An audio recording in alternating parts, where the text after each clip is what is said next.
É assim, irmãos, vídeo de fundo de quintal.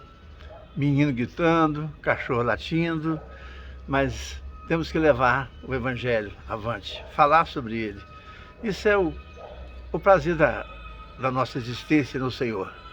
Hoje nós vamos falar sobre a complexidade que há no nome Emmanuel, que quer dizer Cristo em nós. Bom, na nossa cultura, escolhemos nomes para os nossos filhos por acharmos bonitos, tal como Carlos, Ricardo, Amélia, Lúcia, né? Mas no judaísmo, os nomes possuem significados. Assim, Jesus quer dizer Salvador, e Emmanuel quer dizer, corresponde à sua missão profética aqui na Terra, né? Conforme está lá em Isaías 7,14. Isto é, uma porção de Deus que passamos a carregar em nós mesmos, em nós próprios. Isso quer dizer Emmanuel, Deus conosco. Isso foi parte da profecia messiânica sobre algo que não existiu na antiga aliança, mas que foi parte da promessa a se cumprir com o advento da nova aliança, trazida, completada e cumprida por Cristo em seu Evangelho, né? Isaías 61, o Espírito de Deus está sobre mim, etc, etc. O texto lá de Isaías é grande. Então, ele disse isso ao iniciar o seu ministério, aos 30 anos de idade. Hoje se cumpriu essa profecia em mim, com termos e ensinamentos e conceitos totalmente diferentes dos da antiga aliança, né? Conforme está lá em Hebreus, de 7 a 13. É uma nova aliança, é diferente da outra. Hoje há batismos, igreja, termos novos, né? Evangelho, ressurreição, vida eterna, destruição de templo e etc.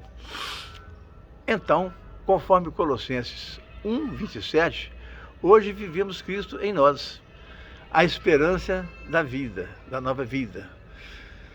Agora somos revestidos de um novo homem, somos criados para sermos semelhantes a Deus, em santidade e em verdade, tal como está lá em Efésios 4:24. Sim, somos revestidos de Cristo, pois, exceto para os batismos religiosos, sem se saber disso, né? Então, está escrito, conforme Gálatas 6:27, pois todos quantos em Cristo foram batizados, de Cristo foram revestidos. Em Cristo morremos, e a nossa vida agora está escondida em Cristo, para Deus. Ou não é isso que Paulo fala, conforme está em Colossenses 3:13, né? E Pedro fala também, em 1 Pedro 1:5, que somos guardados pela fé e pelo poder de Deus. Muito bem, isso tudo para a nossa salvação. Então, já não temos vida mais em nós mesmos, pois você está crucificada, ou crucificado com Cristo, de forma que não mais você vive, mas é Cristo, é quem vive em você, conforme está lá em Gálatas 2, de 19 a 21.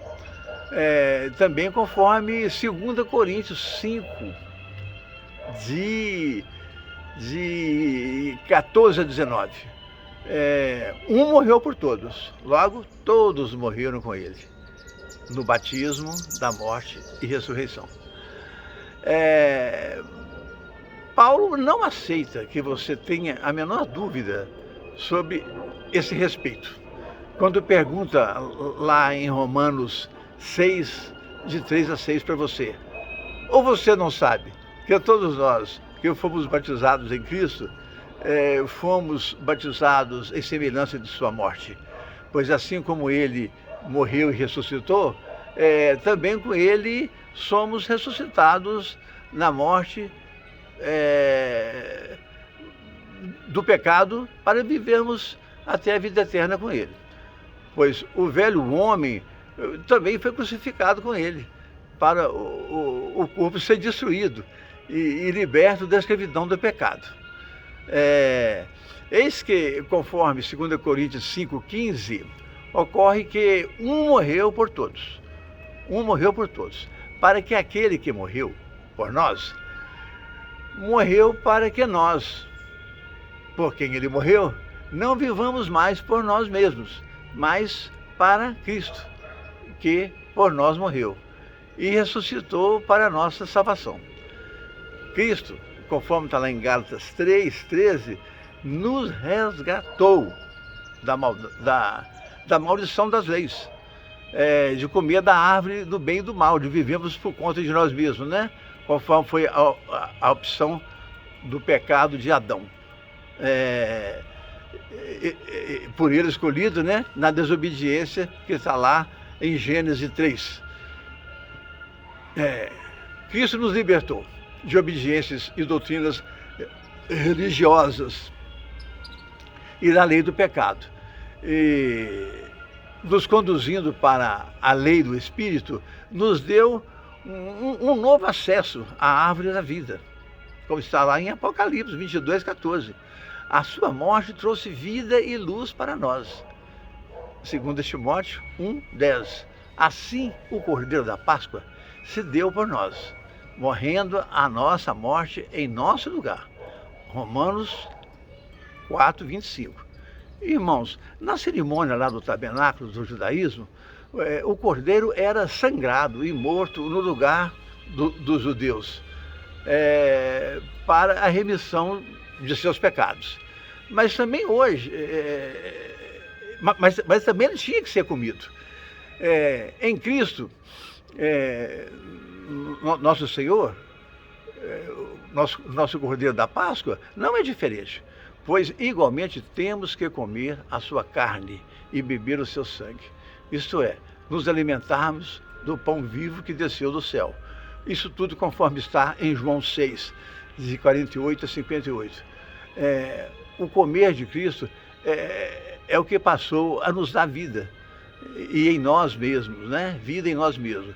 Pois está escrito lá, quem de mim se alimenta, esse viverá por mim.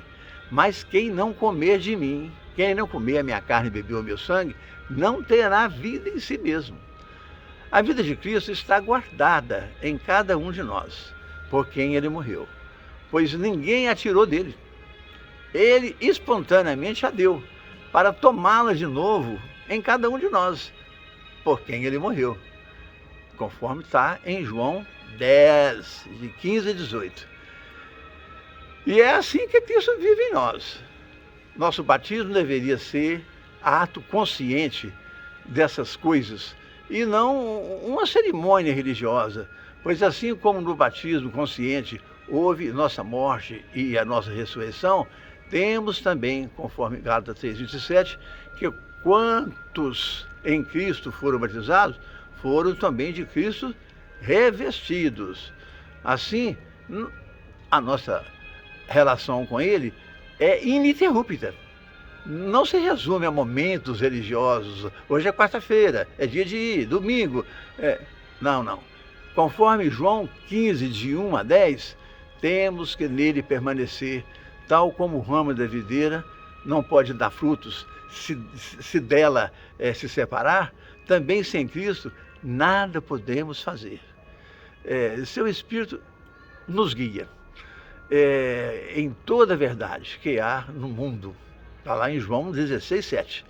E nele somos agora contados não mais como criaturas de Deus, mas como filhos de Deus. Está lá em Romanos 8, de 15 a 20.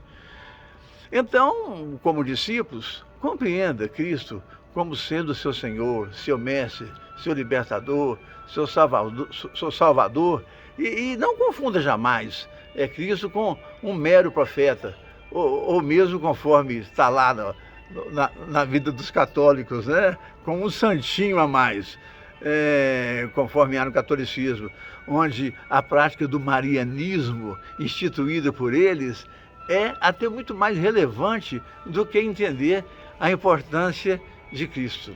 Amém?